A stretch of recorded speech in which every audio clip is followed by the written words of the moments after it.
Hi guys, இப்போ ரீசெண்டாக ட்ரெண்டிங்கில் போயிட்டு இருக்கிறது என்னது அப்படின்னு பார்த்தீங்க அப்படின்னா ஸ்கின் கேர் தான். அதில் முக்கியமாக ஃபேஸ் கேர் தான் ரொம்ப ட்ரெண்டிங்கில் இருக்கு. கிட்டத்தட்ட பார்த்தீங்க அப்படின்னா ஃபேஸ் வாஷ்ல இருந்து ஆரம்பிச்சு face wash, face toner, face mist, face scrub, face serum, face oil, moisturiser, sunscreen, day cream, night repair cream அப்படின்னு சொல்லிட்டு ஒரு லிஸ்டே அடுக்கிட்டு போகலாம். அவ்வளோ ப்ராடக்ட்ஸ் என் ஃபேஸ்க்கு யூஸ் பண்ணாதான் என் ஃபேஸ் க்ளோ ஆகுமா அப்படின்னு சொல்லி கேட்டிங்கன்னா கிடையாது.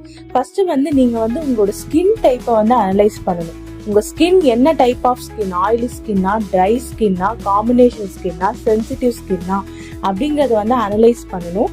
அதுக்கப்புறம் அதில் நீங்கள் என்ன ப்ராப்ளம் ஃபேஸ் பண்ணீங்க, உங்கள் ஃபேஸில் என்ன ப்ராப்ளம் வருது அப்படிங்கிறத பார்த்து அதுக்கு ஏற்ற ப்ராடக்ட்ஸ் மட்டும்தான் நீங்கள் யூஸ் பண்ணணும். எல்லாமே நீங்கள் யூஸ் பண்ணுறதுக்கான தேவை கிடையாது.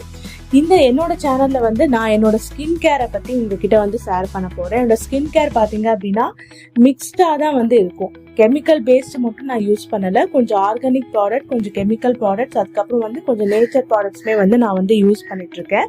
அதை உங்ககிட்ட ஷேர் பண்ண போறேன். Two subscribe for more.